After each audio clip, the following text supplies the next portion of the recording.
Ардактуу угармандар, саламатсыздарбы? Спутник Кыргызстан радиосу өзүнүн уктурууларын уланта бермекчи. Назарыңыздарда Күн башат программасы, кызматыңыздарда мен Айтурган Сетиева. Биз бүгүн сиздер менен Кыргызстандын дагы бир кандай десем визиттик карточкасы болгон билим берүү тармагында, бул биздин улуттук университет. Мына ушул улуттук университетке 90 жыл толуп отурат. Аталган мааракенин алкагында биз бүгүнкү Күн башат программабызда университет тууралуу сүйлөшөлү деп чечтик. Тарыхы бай жана өзүнүн алдыдагы максаттары дагы кенен болгон Жусуп Баласагын атындагы улуттук университеттин ректору Канат Садыков учурда бизде студияда конокто. Канат Желилович, саламатсызбы? Саламатчылык. Алгач сизди мына ушул маараке менен куттуктап кетмекчибиз, жалпы жамаатыбыздын угармандарынын атынан. Анан Кыргызстан үчүн ушундай бир тарыхы бай, бир кылымга жакын тарыхы бар окуу жайлар аз эле дерлик. Алардын негизгиси ушул улуттук университет десек дагы болот. Алгач ушу маараке тууралуу бир кыскача токтоло кетсеңиз, эмнелерди пландаштырып атасыздар мааракенин алкагында, кандай өткөрүүнү пландаштырып атасыздар? Микрофонго жакыныраак отуруп аласызбы? Бул мааракени биз ушул 2022 жылдын башталышында эле, январь айынын башталышына жылдын башында пландаштырган иштерибиз бар. Ал пландаштырылган иштердин негизинде эң чоң мааракелерибиз ушу күзгү айларга жылдырылган. Анткени ушул сентябрдын 1-2 жумалары жана октябрга чейинки мезгилде биздин улуттук университеттин чет аралык өнөктөштөрүбүз, башка чоң кошуна мамлекеттердин университеттери улуттук статуска жана эл аралык статуска ээ болгон биз менен чогуу мындай бир ушул акыркы жылдары өнүгүүгө салым кошкон университеттер менен биргелешип өткөрө турган чоң иш-чарабыз, конференциябыз, эл аралык деңгээлдеги чоң конференция алдыда, Кудай бурса. Мунун даталары сентябрдын 20-лары деп белгиленип жатат. Ошо октябрь айына чейин, Кудай бурса, биздин Кыргызстанда белгиленген илим күнү, мугалимдердин күнүнө арналган чоң ушу иш-чараларыбыз алдыда. Кээ бир иш-чараларды биз уже өткөрө баштаганбыз. Мисал келтирсек, мына апрель айынын аягында биздин ректорлордун бири академик Кайып Оторбаевдин 100 жылдыгы болгон. Ошо 100 жылдыгына карата дагы биз университетибизде чоң илимий практикалык эл аралык конференцияны өткөргөнбүз.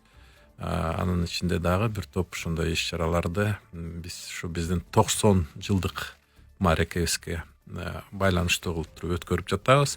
Ар бир факультеттин өзүнчө дагы улуттук университеттин астындагы тарыхы бар. Кээ бирлери ошо эң эски факультеттерди эгерде атап кетсек, алар түзүлө баштаганда эле эң биринчилерден факультет болуп түзүлгөндөрдүн ичинде ошо тарых факультетибиз, кыргыз тил жана адабияты факультети, андан тышкары дагы ушу математика, биология факультеттери, ушул өзүнүн рети менен келе жаткан ушул мөөнөттүн ичинде күзгө чейин ушу факультеттердин өзүнчө пландаштырылган конференциялар, анын ичинде ошол жерде салым кошкон белгилүү илимпоздор, педагогдордун ошол персоналия катары болгон даталарына өткөрө турган конференцияларыбыз бар. Бул бир 5-6 факультетти санап кеттиңиз. Демек, алар ушул университеттин негизги өзөгүн түзүп, жаңы ачылганда ушул факультеттер ачылып, аларга да дерлик 90 жыл болуп отурат да. Аларга эми туура 90 жыл деп айтсак болот негизи. Бирок мындай бир тарыхтын өзүнүн даталарын карасак, бизде университет деген статуска биз толук 51-жылда ээ болгонбуз. Бирок түзүлгөн ошол жанагы Кыргыз мамлекеттик университет деп аталышы менен базасы Борбордук Фрунзедеги Борбордук педагогикалык техникум деп аталган. Ал 32-жылы түзүлгөн техникум болчу. Жалпы биздин ушу билим берүү системабыздын деле мындай түзүлүшүнө салым кошкон ошондой окуу жайлардын ичинде ал центральный педагогический техникумдун алдында анын эң негизги основасы кыргыз агартуу институту деп орусча Кирин Прос деп аталган мекеме болгон. Ал жерде мугалимдерди даярдоодон башталган иштер болчу. Ошол Кирин Простун бүтүрүүчүлөрдүн эң мындай бир белгилүүлөрү Кыргыз республикасынын билим берүү илимине салым кошкон чоң адамдар.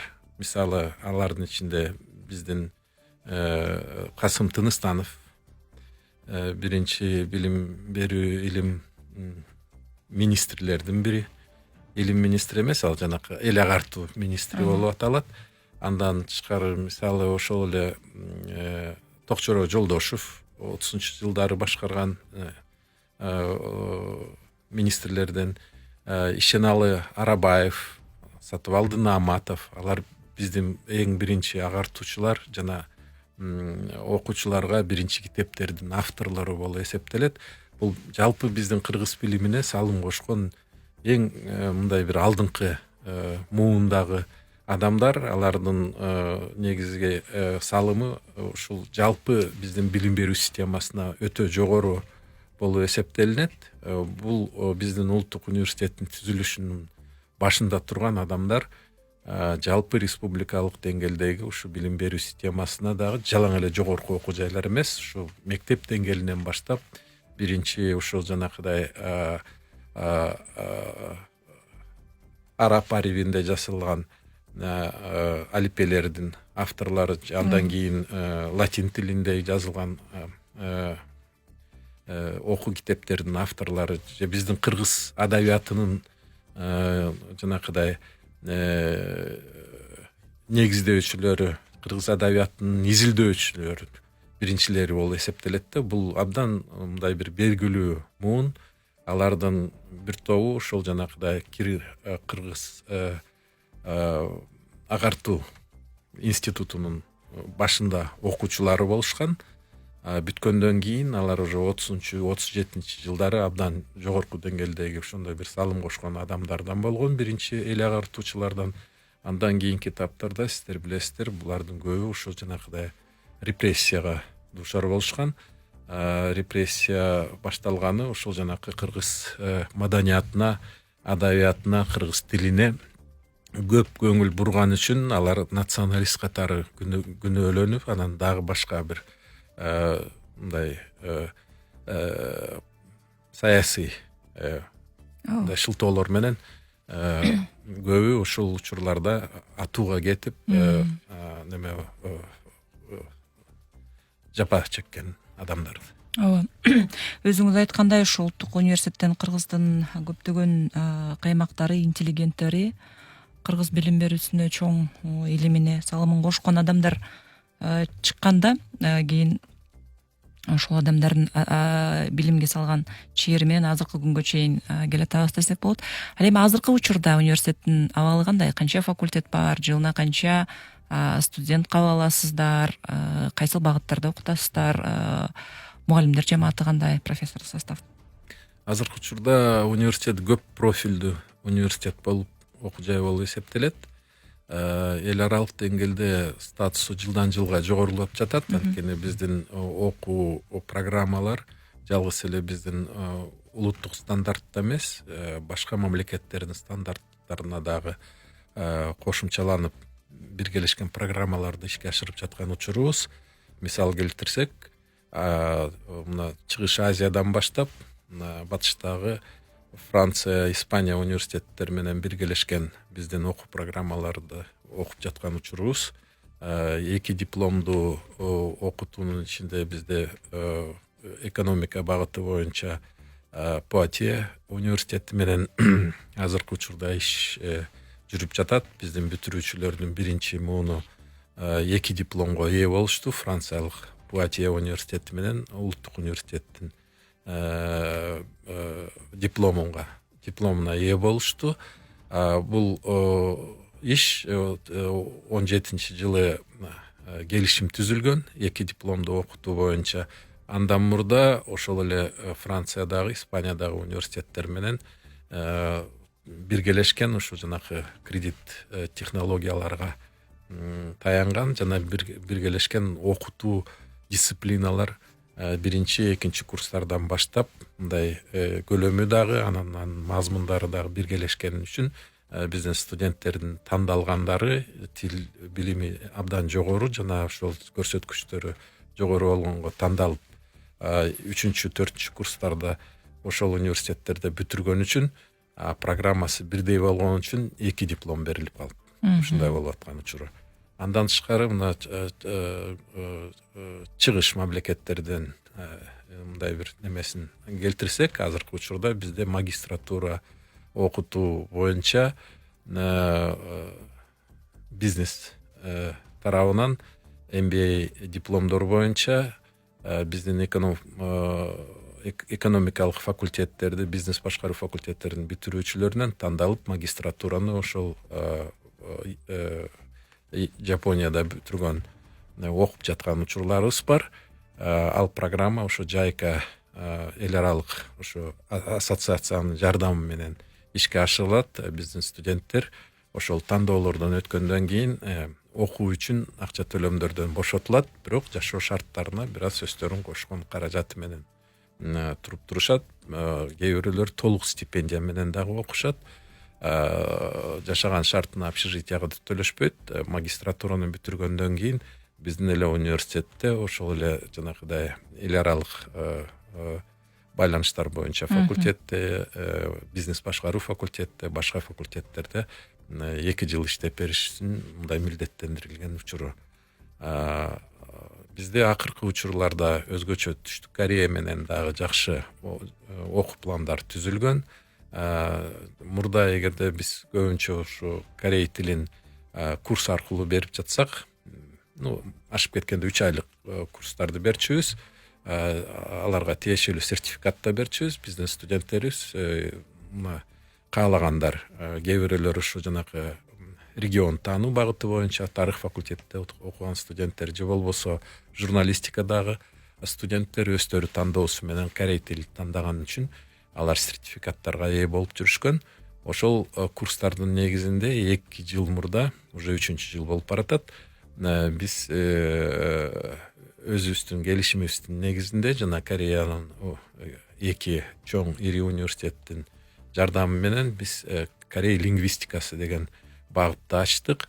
Ал багыт боюнча азыркы окуп жаткан студенттерибиз 3-чү курста. Бул багыт өтө маанилүү, анткени бизге азыр корей тилин үйрөтүүдө көбүнчө ушул башка мындай бир анча бийик деңгээлде эмес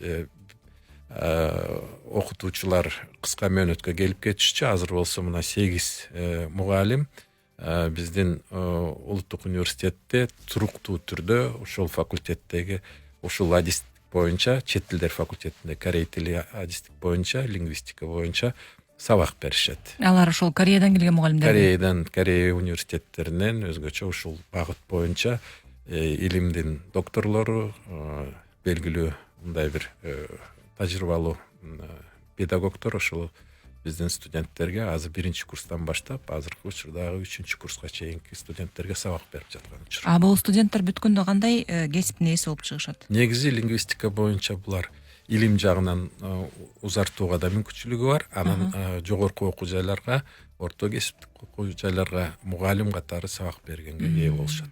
Илим жагынан узартканда мисалы ошол корей тилин тереңдетип изилдейин десе, бизде Кыргызстанда мүмкүнчүлүк барбы же Кореяга барып антыш керек болот? Магистратура Кореядан болот. Андан кийинки этаптары дагы эми бизде салыштырмалуу түрдө балким мындай сравнительный лингвистика болуп, типология боюнча тилдердин окшоштугу жагынан изилдөөлөр жүргүзсө, бизде азыр адистер жетиштүү эмес. Негизи ошо ал үчүн биздин диссертациялык кеңеште сөз түрүндө башка университеттерден, мисалы Кореядан өкүлдөрү болуп туруп жакшы баасын берсе, анда же болбосо ошол эле учурда PhD докторантураны тиги Корея университеттерде бүтүрсө, бизге келгенде ошондо илим пост катары дагы наамга ээ болушат. 3 курска келип калды дедиңиз, алардын жогорку курстары 1 жылдан кийин буюрса бүтүшөт экен. Ооба. Кандайдыр бир келишимдер барбы? Анткени 8 мугалим ошол Кореядан келип окутуп атат дедиңиз. Кайра ошо мугалимдикке өзүңүздөргө алып иштетип калганга же жогорку окуу жайга мугалим болуп иштеген деңгээлге чыгарып, башкача айтканда магистратураны дагы бүттүргөнгө бир даярдап аткан студенттериңиздер, пландарыңыздар барбы? Сөз түрүндө анча көп эмес. Бизде азыр ошо 3-курста окугандардын студенттердин саны 1,22 студент бар. Алардын бүтүп аткан мезгилинде биз аларды ушундай бөлүштүрүү жагынан же алардын каалоосу менен магистратурада улантуу мүмкүнчүлүктөрү жөнүндө сүйлөшүүлөрдү жүргүзүп жатабыз. Алардын келечеги менимче абдан кенен, анткени бизде азыркы учурда ошол эле Корея менен байланыштар ар кайсы тармактарда өнүгүп өсүп келаткан учуру, кээ бир учурларда котормочу болуп техникалык фирмаларда келишим түзүп аткан учурда консультант катары же болбосо жөнөкөй котормочу катары дагы иштөөгө мындай бир кенен мүмкүнчүлүктөрү болот деп ишенебиз. Жакшы. Канча эле биз билебиз, Улуттук университеттин илгертеден келаткан мындай бир салттык өзүнүн Россия Федерациясы менен да мамилеси бар. Ошуга дагы кенен токтоло кетсеңиз, кайсы багыттарда, Россиянын кайсы окуу жайлары менен кандай мамилелериңиздер бар? Туура белгилеп кеттиңиз. Анткени биздин Улуттук университеттин түзүлүшүндө мисалы жогорку окуу жай катары Кыргыз мамлекеттик университет болушунун статусунун ээге болгону ушул согуштан кийинки 50-жылдын башында болгон. Аны атайын ошол статуска ээ болуш үчүн дагы бир топ эле пландоо иштер Союз учурунда сиздер билесиздер, 5 жылдык план менен түзүлчү. Бүтүрүүчүлөрдү ошол жерден эң борборлордо Санкт-Петербургда, Москвада биздин биринчи өзүбүздүн кыргыз профессор окутуучулары ошол эле Москва мамлекеттик университетин бүтүрүп келишип, ал жерден өздөрүнүн кандидаттык, андан кийинки тез арада эле доктор диссертацияларын бүтүргөн мезгили болгон. Биздин илимий мектептердин көбүн ошол жанагы согуш учурунда бизге Кыргызстанга көчүп келген россиялык интеллигенциянын башында турган илимпоздордо түзүшкөн. Ошон үчүн биздин илимий мектептердин көбү өзгөчө ушу тарых багытында сиздер жакшы билесиздер, биздин Кыргызстанды мурдатан изилдеп жүргөн белгилүү илимпоздор Бартольд же болбосо Бернштам аттуу изилдөөчүлөр, алар ошо тюркология боюнча эң жогорку багыттагы Санкт-Петербург тарыхый илимий мектептерди мындай бир түздөп кеңири жайылткан илимпоздор катары болуп эсептелет. Ошол биздин биринчи агайларыбыз ошо тарых багытында окутуучу болуп Улуттук университетте өздөрүнүн илимий иштерин дагы жаңы багыттарды ачып уланткан биздин сабак берүүчүлөр ушул багытта болушкан. Мисалы биздин филология факультетинин жанагы адабият кафедрасынын жетекчиси Жолдошева Чолпон Токчороевна, мен студент кезинде болгондо ал эжеке ошол кафедраны башкарып жүргөн учуру болчу. Ал эжекебиз дагы кандидаттык диссертациясын дагы, өзүнүн докторлук диссертациясын дагы Москва мамлекеттик университетинен бүтүргөн. Андан тышкары ошол эле салтты улантып, биздин эң терең байланыштарыбыз ушул чоң ири эки университет менен башында болгон. Биздин Улуттук университеттин түзүлүшүнө чоң таасир кошкон, чоң салым кошкон ошол эки университет. Андан тышкары бизде так илимдер боюнча өтө терең байланыштар ошо Новосибирскдеги университет жана Новосибирскдеги академиянын Россия Федерациянын бөлүмү ошол жерде Сибирдеги бөлүмү болуп эсептелет. Ошон үчүн бизде азыркы учурга чейин Россиянын эң чоң ири мындай бир борборлор менен байланыштар дагы эле улантууда. Өзгөчө бир акыркы 8-10 жылга чейинки мындай бир байланыштар туруктуу түрдө бизде Алтай мамлекеттик университети менен болуп жатат. Анткени биздин тарых факультетибиз, кыргыз тил филология факультети, адабияты, кыргыз тил адабияты факультети, тарых факультети ушул Алтай университет менен чогуу мындай бир бир топ илим изилдөө багытындагы иштери уланып жатат.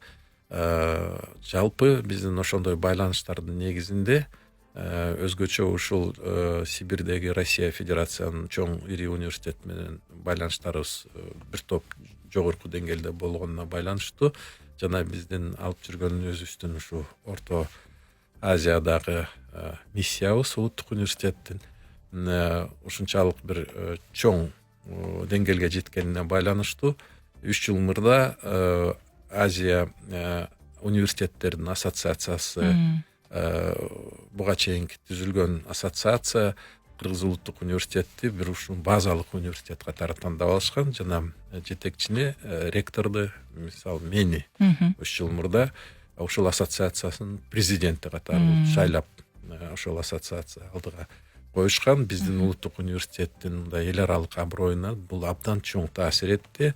Анткени биз бир топ дагы илимий багыттагы иштерди ушул ассоциацияны башкарып атканына байланыштуу дагы биздин илимий изилдөөлөрүбүздү өзгөчө ушу этнография жагынан, тарых жагынан Алтай регион менен байланыштарды изилдөө жана жалпы азыркы Евразия деңгээлиндеги мындай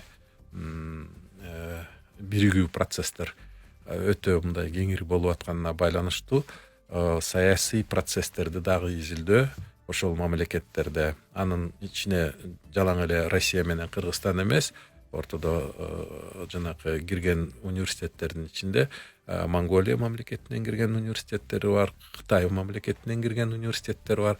Ошол жердеги топтор менен илимпоздор менен биргелешкен ушул жалпы саясий этникалык процесстерди изилдөө маселеси да каралган. Ушул багыт боюнча чоң долбоор Алтай мамлекеттик университетинин өзүнүн ушундай колдоосу менен жана инициативасы менен бул азыр Россия Федерациянын илимий бир чоң долбоору Кенен Алтай деп атасак болот, кыргызча Большой Алтай, жана анын ичиндеги илимий этникалык процесстерди изилдөө катары мындай тарыхый этаптарынан бөлүп туруп анан изилдеп азыркы заманга чейинки мезгилде кандай тенденциялар азыркы учурда байкалат жана канчалык түрдө ага мурдакы тарыхый процесстер мындай таасир этет деген темадагы чоң изилдөөлөрдү биз өткөрүп жатабыз.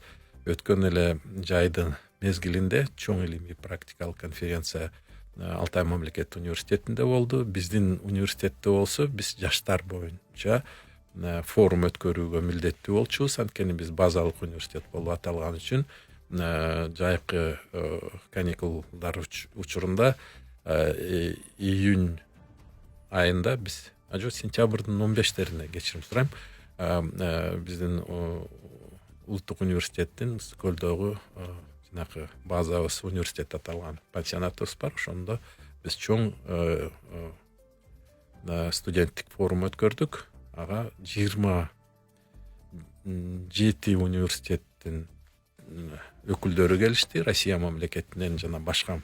Биз Кыргызстандын жанакы университеттерин санаган жокпуз. Бизге сырттан келген университеттердин саны Казакстандан, Россиядан, Өзбекстандан жана жалпы кошуна мамлекеттерден келген университеттердин саны 27 болду. Россиялык университеттер менен биргелешкен учурда алардын студенттери менен чогуу мындай бир аябай жакшынакай иш-чараларды жана мындай студенттик илимий конференцияны өткөргөнбүз.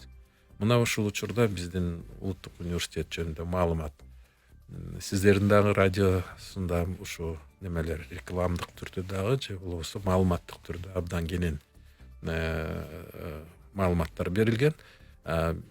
Бизде кечирис атайын долбоор бар, Алтай цивилизациясы деген. Ошол программанын алкагында биз чагылдырганбыз экен. Ооба. Ошо анан биздин ошо Россия мамлекеттеги университеттер менен дагы эле биздин 90 жылдыгыбызга байланыштуу чоң ушундай пландарыбыз бар.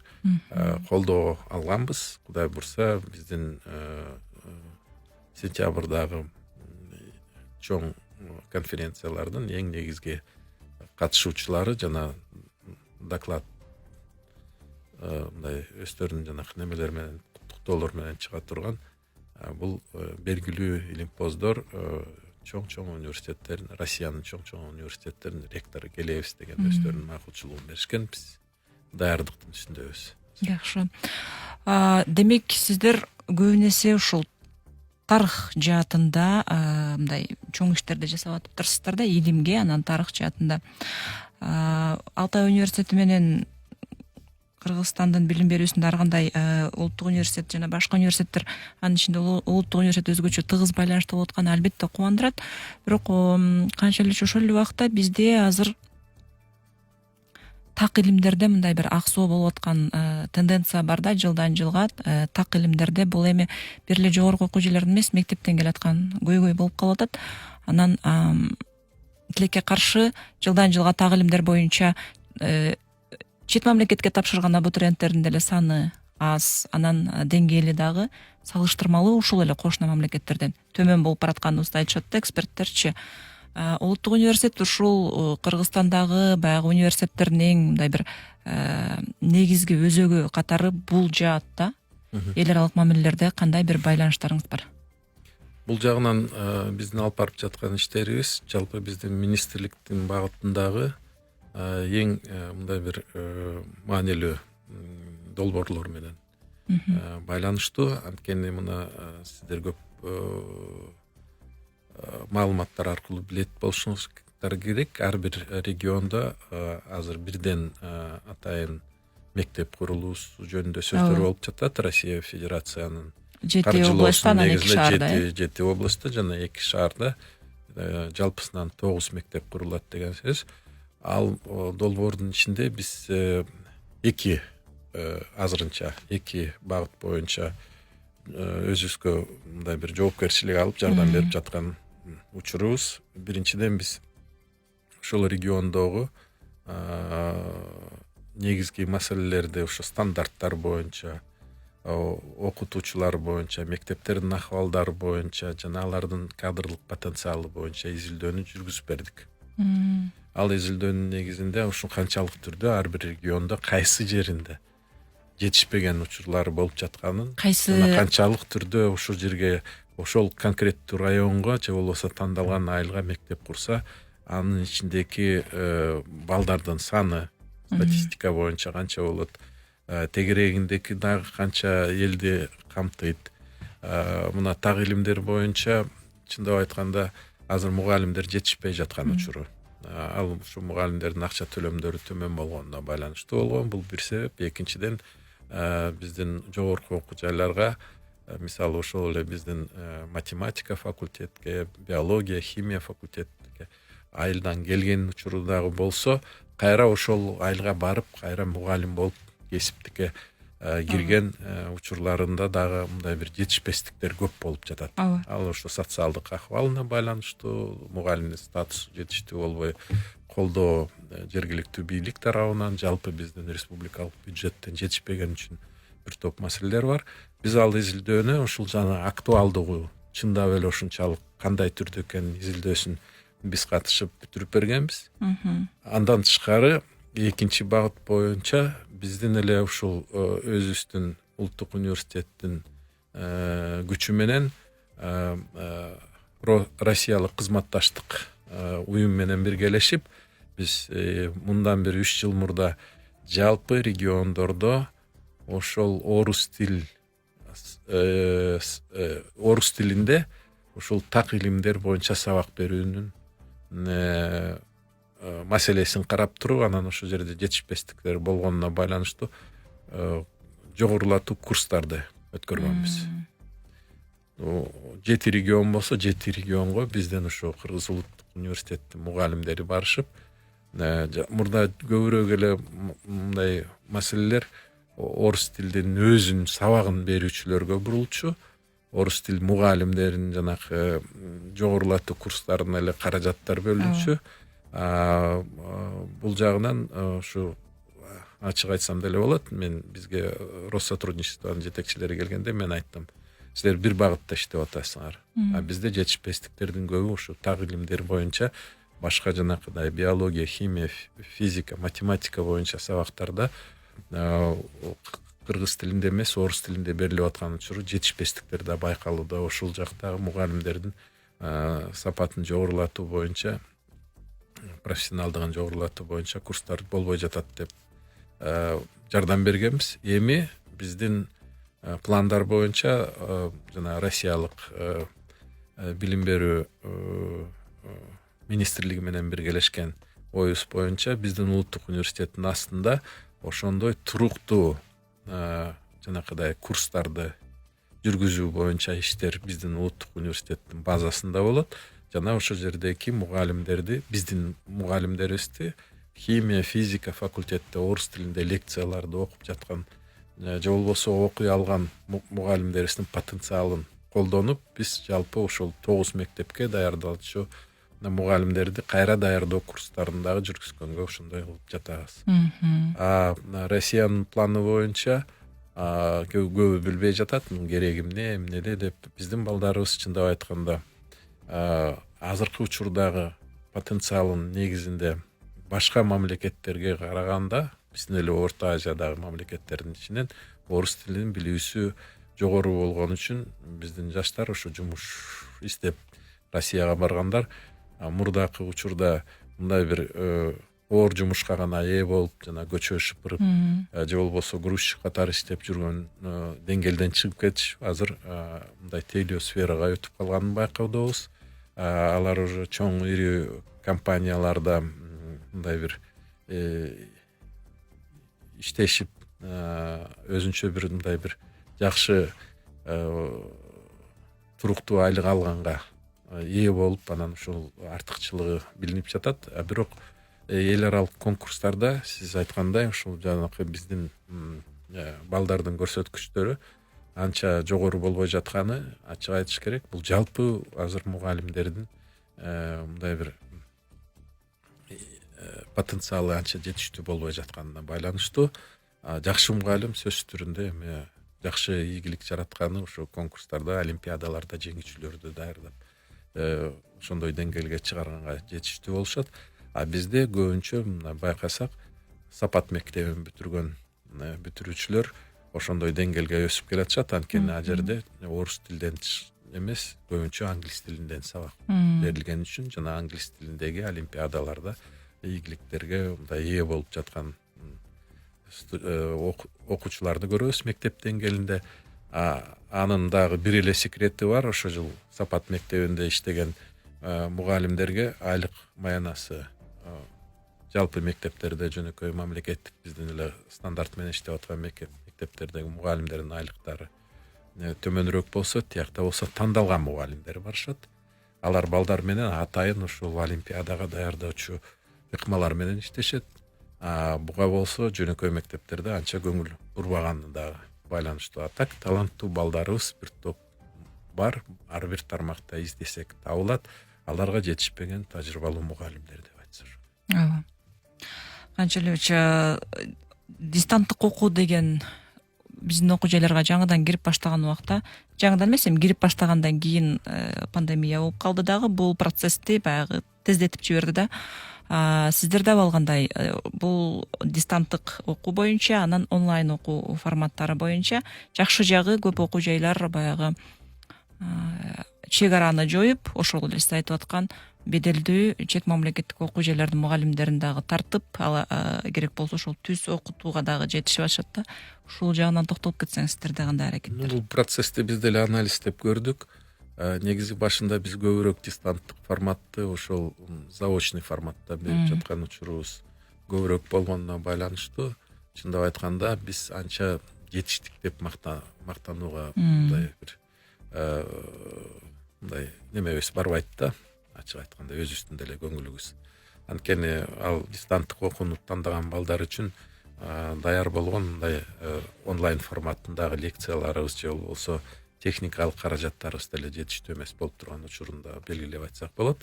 Дистанттык окутууну чындап айтканда ошол пандемия келген учурда биз тез арада өздөштүргөнгө аракет кылдык. Бирок дагы бир нерсени ачык айтып коюшубуз керек. Биздин жалпы миссиябыздын ичинде ошол 18 жылдардан баштап 19 жылдарда өзгөчө ошол жанакы санариптештирүү маселеге көп көңүл бурган учурубуз болгон. Анткени ошол учурда биздин эң негизги ошо компьютердик технологиялар боюнча багытта жетишпегендиктерди жоюуга аракет кылганбыз.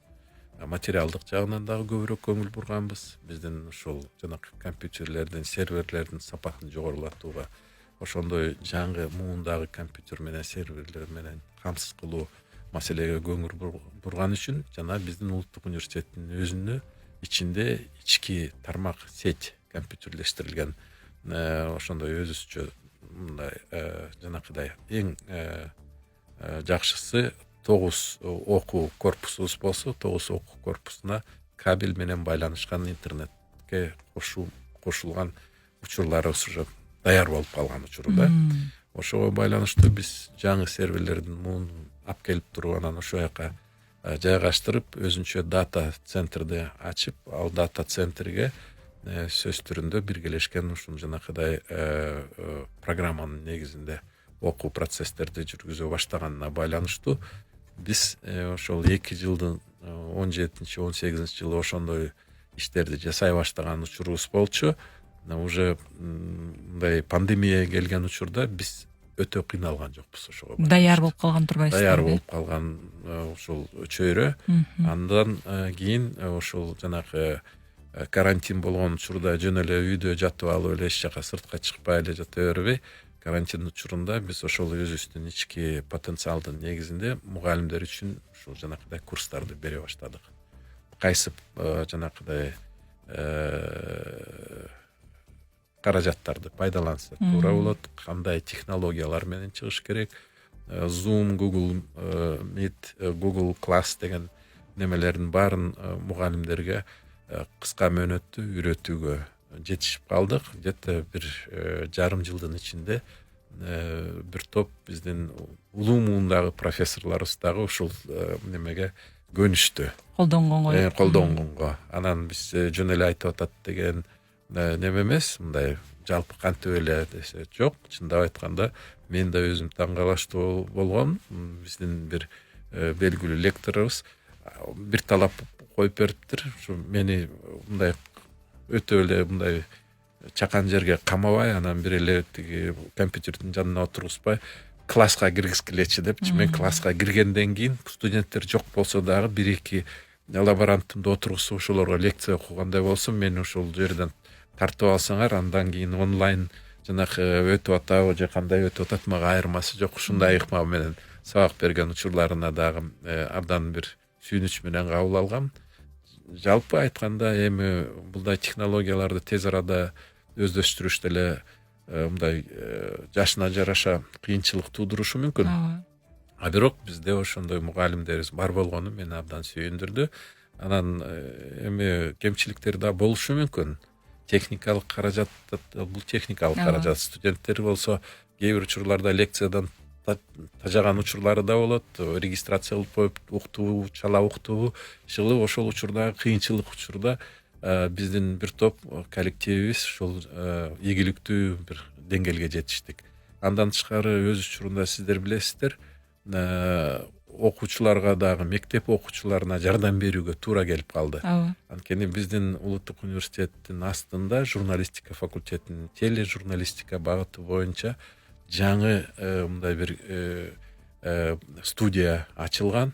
Бул студияга биздин Түштүк Кореядагы университеттин жардамы менен гранттык түрдө бизге келген каражаттар менен абдан жакшы мүмкүнчүлүк болуп, биз ошол жанакы мектеп окуучуларга окуп берген мугалимдер, мектеп мугалимдери келип ошол студиядан бир топ өздөрүнүн жанакыдай сабактарын өткөргөн учурда аны тартып даярдап экранга чыгарып берген биздин ошол жакта иштеп жаткан студенттерибиз жана лаборанттарыбыз чоң жардам беришкен.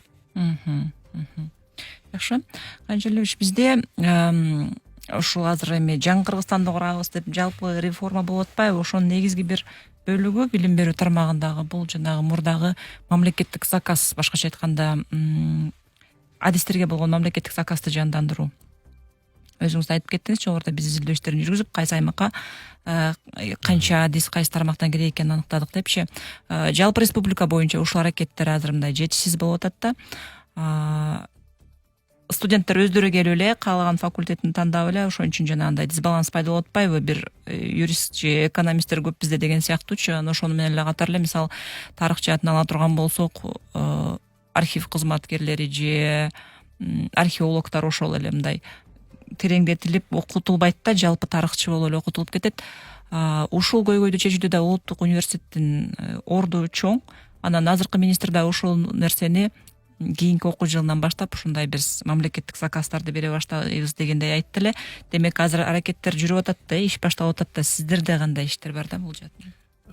Бул боюнча башында эле мындай бир түзүлгөн бир иш-чаралар бар да, биз кабыл алуунун астында сөз түрүндө ушул план түзүүнүн астында жумуш берүүчүлөр менен биринчи этапта сүйлөшөбүз. Ар бир райондон бизге түшкөн заявкалары бар. Өзгөчө жанакы мугалимдердин саны боюнча, муктаждыгы боюнча алар беришет.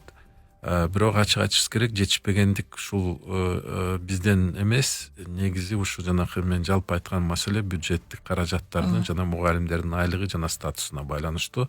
Ал бүтүрүүчүнүн дагы ошол ордуна барып иштеген учурда канчалык түрдө ошо жергиликтүү бюджеттин эсебинен үйгө ээлик болуш үчүн, жерге жер бөлүштүрүп бериш үчүн дагы кандай жардамдар көбүрөөк болсо ошол жерден маселе чыкпайт эле да. Мурдакыдай эми союз учурундагыдай жаш адисти колдоо маселелери өтө эле бузулду десек болот. Андай мүмкүнчүлүктөр азыр чанда гана мындай жанакыдай өнүккөн айыл өкмөттөр же болбосо өндүрүшү бар региондордо эле болбосо, калган региондордо өтө жетишпестик болгонуна байланыштуу артка мындай кеткен учурларыбыз бар. Биздин улуттук университеттин өз учурунда мындай бир көңүл бурган маселебиз ушу максаттуу даярдоо деген институтту өз учурунда мен дагы ушул институттун түзүлүшүнө дагы, анан окуу процессине, окуу иштер боюнча директордун орун басары катары иштеп жүргөнүнө байланыштуу мен билем. Эгерде максаттуу даярдоо деген целевой прием деп орусча айтсак болот, ошол эгер ишке ашса, анда ошо жумушсуздук дагы, анан ошо балдарды практика менен жана байланыштыруу маселелери жакшы чечилмек да. Акыркы бир 4 жылдын ичинде ушул жанакы мамлекеттик заказ эмес, ошол жумуш берүүчүнүн заказы менен целевой приемду министрликтин ишине кире баштаган. Кабыл алуу учурунда менимче көбүрөөк ушул педагогикалык багытка жана эң керектүү өнүгүп жаткан стратегиялык мындай багыттар боюнча даярдоону сөз түрүндө ушул жанакы максаттуу даярдоо кабыл алуу менен чечсе болот. Ушуга көбүрөөк көңүл бурууну сөз түрүндө мен дагы айтып жүргөм. Азыр мен болсо коллегиянын мүчөсү катары дагы ушул багытты отур мындай бир колдоп атканыма байланыштуу бул иштер Кудай бурса ишке ашырылат деген ишеничтемин. Анткени буга көңүл буруш керек. Антпесе көбүнчө эле сиз айткандай балдардын өзүнүн эркине жана ата энелердин эркине калтырылган маселе болуп жатат. Бул жерде биздин бюджеттик орундардын көбү 2-3 гана багытка бөлүштүрүлгөн. Мисалы педагогикалык багытка берилет бюджеттик мамлекеттик заказ жана мамлекет өзү төлөп берет ушул окуу каражатын жана стипендиясын төлөгөн учуру бар. Бирок анын көлөмү дагы чындап айтканда башка багыттарга салыштырмалуу түрдө өз учурунда мисалы 40 миңге жеткен төлөмү болсо 1 жылдык окуусуна, бюджетте окуп аткан балдарга болгону мамлекеттин эсебинен 26 миң гана сом бөлүнчү. Ошого байланыштуу жерде иштеп жаткан биздин мугалимдердин айлыгы дагы өтө төмөн болчу. Жана ошол жаңы окуу каражаттары өзгөчө компьютерлештирүү жагынан бюджеттик факультеттерде окуп жаткан студенттерге камсыз кылуу маселеси абдан оор болгон да. Мына ушул маселелер бири-бирине байланышкан маселе. Анан азыркы реформалардын эң мындай бир маанилүүсү бул университеттерге бир топ жоопкерчиликти министрликтерде эмес, алардын өздөрүнүн жанакыдай өтө кечигип келген көз караштарынан эмес, өздөрүнө университеттерге эркиндик берүү маселеси коюлуп жатат. Ушул жагынан университеттерге мындай бир эркиндик жана мындай бир өзүнүн жанакыдай иштерин тез арада сунуштап, өздөрү чечип, өздөрү ишке ашыра тургандай кылган мыйзамдарды өзгөртүү процесси башталды. Бул жагынан оперативдүү түрдө бир топ нерселерди оңдосо болот. Мисалы, ошол эле эскирип калган окуу пландар менен, стандарттар менен жүрөбүз. Ал стандарттарды алып көрсөк, ал стандарттардын ичинде мектептердин жанакы деңгээлиндеги өткөн дисциплиналарды кайталоо маселеси да турат. Өтө эле көбүрөөк биз идеологияга бурабыз, анан жанакыдай идеологияда ушул тарых боюнча билими төмөн болуп атат, бүтүрүүчүлөр тигини билбей жатат, муну билбей жатат деп туруп, кыргыз тилине дагы көңүл буруш керек деп туруп, көп сабактарды ошол жалпы мектеп билиминдеги деңгээлиндеги дисциплиналарга берип салып, студент келип туруп өзүнүн адистиги боюнча, экономист катары болсо бухгалтердик эсепке көбүрөөк көңүл бурса, компьютер болсо ошол компьютердин өзүнүн жанакы компьютерный английский, анан математика, компьютерный тигиндей мындай немелерин, дисциплиналарын өтүүнүн ордунда биринчи, экинчи курстарда көбүрөөк жалпы мектеп дисциплиналарды өткөн үчүн балдардын кызыгуусу да жоголуп аткан маселе да. Эми эгер бизге мүмкүнчүлүк берсе, улуттук университетке жана башка университеттерге өзүнүн профилине жараша техникалык университет деп атайбыз. Эмне үчүн ал жердеги курстар же болбосо дисциплина стандарттары кайра эле мектеп деңгээлинде кайталоосунда болуш керек. Балдар ансы деле экзамен тапшырышат. Алар өздөрү 10 класс, 11 классты бүтүрүп келип атышат. Ал экзамендерди жанакыдай мектептин деңгээлиндеги өткөн маселесиндеги баалары тиякта турат. Эгерде жетишпесе, аны жогорулатуу гана маселеси турат. Аны дисциплина катары окутуу, кайталоосу, ошол эле чет тилдер маселесин жетиштүү түрдө өнүктүргөнгө сааттар бөлүштүрбөсө, методикасы эски бойдон кала берсе, анда биздин жогорку билимибиздин пайдалуулугу дагы ошондой төмөндөп кетип атат. Анысын баарын жана министрлик өзгөртүш керек, стандарттарды ошолор караш керек дегенде, ал министрликтин өзүндө мен деле иштегем. А жерде чындап айтканда башкармалыктардан ичинде өздөрү мугалим болуп иштегендер же болбосо жогорку окуу жайда өмүр бою иштегендер азыраак. Алар көбүнчө ошол жанакы келишкен ошол чөйрөдө өз учурунда 15-20 жыл ушул жанакы чиновник катары иштеген үчүн кээде алардын түшүнүктөрү дагы биздин университеттерде иштеп жаткан мугалимдерден мындай жагы тажрыйбасы азыраак болуп калышы мүмкүн.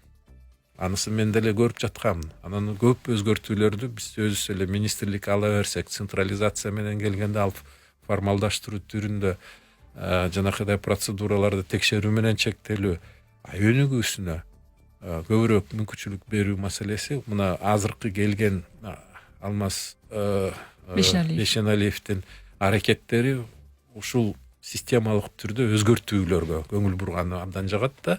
Бул маселени көп эле жана каражат талап кылбайт. Бул университеттердин өзүнүн потенциалын туура багытка бурса, бир топ ошол жердеги даярдап аткан студенттердин сапаты жогорулайт. Ал эми Кудай бурса сөз түрүндө ошол ишке барган жагынан дагы, мектепке барган жагынан дагы бир топ мындай өзгөртүүлөргө алып келиши мүмкүн. Туура айтасыз. Ушул Кыргызстанда 60-тан ашык жогорку окуу жай бар. Ушул жерде мен абдан сиздин айтканыңызга кошулат элем. Бул атаандаштыкты дагы күчөтүп, атаандаштык бар жерде өнүгүү бар эмеспи? Көбүрөөк окуу жайдын өзүнө мүмкүнчүлүктү койсо жакшы болот эле да. Эми канча ушул уктуруубуздун соңунда студенттер боюнча айта кетсеңиз, быйылкы окуу жылын кандай жыйынтыктап атасыздар? Эмдиги жаңы келаткан окуу жылына кандай жаңылыктарыңыздар бар? Канча студентти кабыл аласыздар? Анын ичинде жанагындай льготалык программалар бар эмеспи? Кайсыл багыттарда кандай студенттер ошондой программалар менен окуй алат улуттук университетте? Ачык айтышыбыз керек, эми биздин пландарыбыз туруктуу. Негизи биз жылына өзүбүздүн пландар боюнча бир 4000ге жакын студентти кабыл алуусун тенденцияны сактаганга аракет кылабыз. Кээ бир багыттар боюнча бизге студенттер келбей калган учуру да бар. Мына мисалы биз эми улуттук университет катары болгон өзүбүздүн миссиябыз бар да, улуттук тилди, улуттук маданиятты, улуттук тарыхты, географияны, керек болсо философияны колдошубуз керек. Эгерде улуттук университеттин өзүндө бул багыттар боюнча кадрлар даярдалбаса, келечек улуттук статус менен мындай өнүгө турган мамлекеттин ичинде бул багытты илим жагынан да, кадр жагынан да колдош керек.